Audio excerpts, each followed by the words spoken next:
안녕하세요. 감성화약서 대호 오늘도 왔습니다. 오늘은 좀 우울증에 대한 이야기를 해보고자 합니다. 우울증이라고 하면은 흔하게 마음의 감기라고 하죠. 감기 한 번 안 걸리면서 고생 한 번 안 하고 지금까지 이렇게 성장하신 분이 계시나요? 거의 없죠. 그만큼 우울증은 누구나 한 번 정도 겪게 되는 사람의 성장통과 같은 겁니다. 근데 감기라는 것도 그렇지 않습니까? 몸살 났었을 때 내 몸을 식은땀을 벌벌 흘릴 때 식은땀을 닦아주는 사람이 있으면 좀 더 빨리 낫고요. 그 다음에 뭐 먹을 거 잘 챙겨주는 사람 있으면 더 빨리 낫잖아요. 우울증도 그런 것 같습니다. 나 혼자 극복하는 게 아니라 누군가 그 마음, 아픈 마음에 공감을 해주고 그 다음에 이야기를 들어주는 사람이 있다면 우울증을 더 빨리 극복을 하는 것 같습니다. 되게 우울증도 정신질환으로 이렇게 봤었을 때 내가 우울증인가 아닌가를 판단을 해보셔야 되는데요. 내가 애정의 대상이 높은 게 있고 낮은 게 있잖아요. 그런데 이제 우울증에 걸리게 되면 애정의 대상이 낮은 것부터 서서히 높은 쪽으로 포기를 하게 됩니다.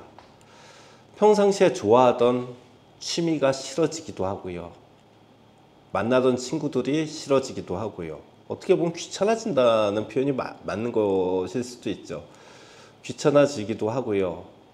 내가 정말 좋아하던 나의 아기들이 싫어지기도 하고 귀찮아지기도 하고 결국에는 나 스스로에 대한 혐오 내지 스스로에 대한 어떤 증오까지 가게 되면 우울증이 이제 정말 중증으로 갔다 이렇게 생각을 할 수가 있습니다.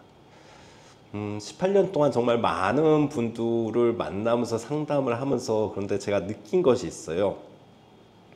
이 우울증이라는 이 아이는요, 되게 착한 사람들이 많이 겪습니다. 왜?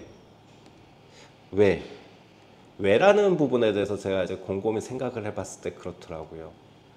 누군가에게 내가 힘든 이야기를 해서 그 감정이 전이되는 부분에 대해서 상대를 힘들게 만들지는 않을까, 그런 부분도 걱정을 하시는 거예요. 그래서 결국에는 나의 문제를 외부로 표현하고 공감을 하는 것보다 스스로 꽁꽁 싸매고 있기 때문에 우울증이 심해지곤 합니다. 그래서 오신 분들 보게 되면요, 결국에는 마음의 병이 몸의 병으로 가게 됩니다.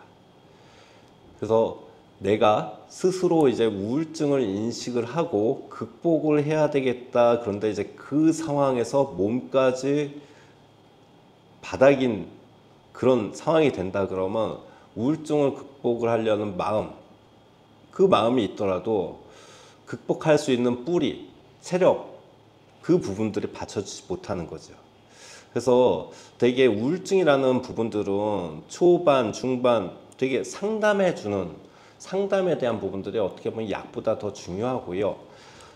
그런 부분들이 몸에 대해서 이제 영향을 끼쳐서 체력적으로 여러 가지 부분에 있어서 밸런스가 깨졌었을 때 한약을 드시게 되면 도움이 됩니다. 그런데요, 제가 이렇게 보니까 우울증에 잘 걸리시는 그런 직업군들이 있으세요. 첫 번째는 예술하시는 분들, 두 번째로는 종교 계통에 계시는 분들이 이렇게 있습니다. 세 번째 있습니다. 세 번째 손가락. 세 번째 선생님들이 있어요. 첫 번째로 예술하시는 분들은 어떤 영감을 통해 가지고 무엇인가를 갖다 표출하는 데 있어서 산술적으로 끊임없이 노력이 필요한 부분들이긴 하지만 그 노력이 결코 Y는 X처럼 일치함수처럼 이렇게 상관관계가 100% 일치하는 게 아니거든요. 그리고 그들 예술의 영역에 있어서 사실 이제 성공이라는 그 잣대가 대단히 어렵습니다. 그래서 제가 봤을 때는 예술에 계신 분들이 우울증에 잘 걸리기도 하고요. 두 번째로는 성직자분들, 세 번째로는 선생님 뭐 이렇게 말씀드렸는데 이제 두 번째, 세 번째는 비슷한 케이스예요. 성직자분들이 잘 이렇게 우울증에 걸리시는 경우가 선생님들도 마찬가지지만 내가 지금 하고 있는 일, 내가 책임지고 있는 학생들과 신도 그 대상에 대해서 무한 책임을 느끼고 스트레스를 분명히 받고 있음에도 불구하고 그 부분들을 스트레스로 스스로 인정하지 않는 경우가 있습니다. 사실 막연하게 조금 떨어져서 책임감을 살짝만 내려놓으셔도 되는데요. 제 경우는 그래요. 정말 성도들에게, 학생들에게 정말 책임감을 갖고 이 성도들을, 학생들을 정말 잘 해줘야 되겠는데 어떻게 해야 될까, 그 많은 노력들을 했음에도 불구하고 원하는 결과치가 나오지 않았을 때 우울증에 걸리시는 분들이 많습니다. 그래서 보니까 목사님도 오셨었고 신부님도 오셨었고 심지어 신들리신 분들도 오시는 경우가 많습니다. 근데 말씀드렸잖아요. 이 우울증이라는 것은 대부분 착한 사람들이 걸린다고요. 아마 우울증으로 고생을 하고 계신다면은 제가 장담컨대 51% 이상의 확률로서 착한 분이실 가능성이 높습니다. 여러분들 착한 거는요, 알아요. 아는데 그 부분에 대해서 본인이 힘들다고 생각하는 부분에서 표현을 해내셔야 됩니다. 글로라도 말로라도. 그리고 핸드폰을 곰곰이 이렇게 한번 이렇게 전화번호를 갖다 이렇게 돌려보세요. 그러다 보면요, 여러분들의 마음을 알아주실 분이 분명히 있을 겁니다. 우울증은요, 함께 해결하셔야 됩니다. 한편으로는요, 이번에는 좀 입장을 바꿔볼까요? 우울증에 걸린 가까운 사람이 있는 분들이라면 어떻게 보면 이제 우울증 걸리신 분이 이제 내담자가 되는 거고 가까운 분이 이제 상담자가 되는 거잖아요. 상담자들의 원칙이 있습니다.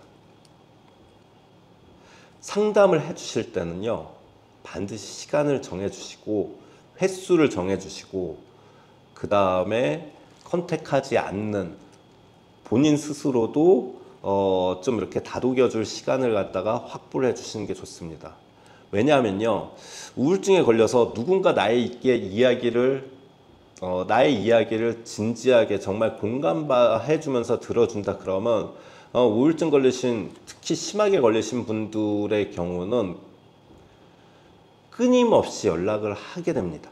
그리고 끊임없이 의지하게 됩니다. 그렇게 되면요, 시간과 횟수 또는 나 스스로 갖다 토닥이는 시간을 갖다가 확보해 놓지 않은 상태에서 내 가까운 사람이라고 계속 받아주다 보면요, 상담해 주시는 여러분도 무너질 수가 있습니다. 그래서 말씀드린 것처럼 시간, 횟수, 그 다음에 나 스스로를 토닥이는 그런 시간, 그렇게 세 가지는 꼭 정해놓고 또는 확보해놓고 상담을 해주시는 게 좋습니다.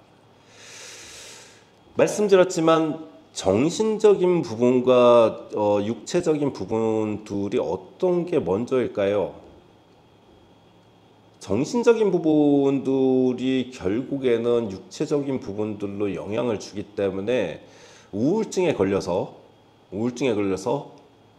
내가 또 마음이 아파서, 그래서 나 스스로를 극복해야 되겠다는 그런 생각이 드는 시점이 됐다 그러면 내 몸을 먼저 챙겨 주십시오. 잘 드세요. 물론 잠은 잘 안 오실 거예요. 일단 잘 드십시오. 살은 나중에 빼도 됩니다. 잘 드시고 나의 마음이, 나의 정신이 뿌리를 내릴 수 있는 나의 몸을 먼저 토닥여주는 그런 시간을 가지셨으면 좋겠습니다. 아무쪼록 대한민국이 지금은 많이 어렵지만 좀 더 밝고 많은 사람들의 웃음소리가 가득 차길 바라겠습니다. 우울증 극복해낼 수 있습니다. 그리고 바로 옆에 또는 핸드폰 뒤져보면요, 당신의 마음을 토닥여주고 이야기를 들어줄 사람 분명히 있습니다. 손만 까딱까딱 해 주십시오. 아시겠죠? 화이팅 하시지 마시고 적당히 오늘 하루 게을렀으면 좋겠습니다. 감사합니다. 감성한약사 대호였습니다. 다음에 또 뵙겠습니다. 구독, 좋아요.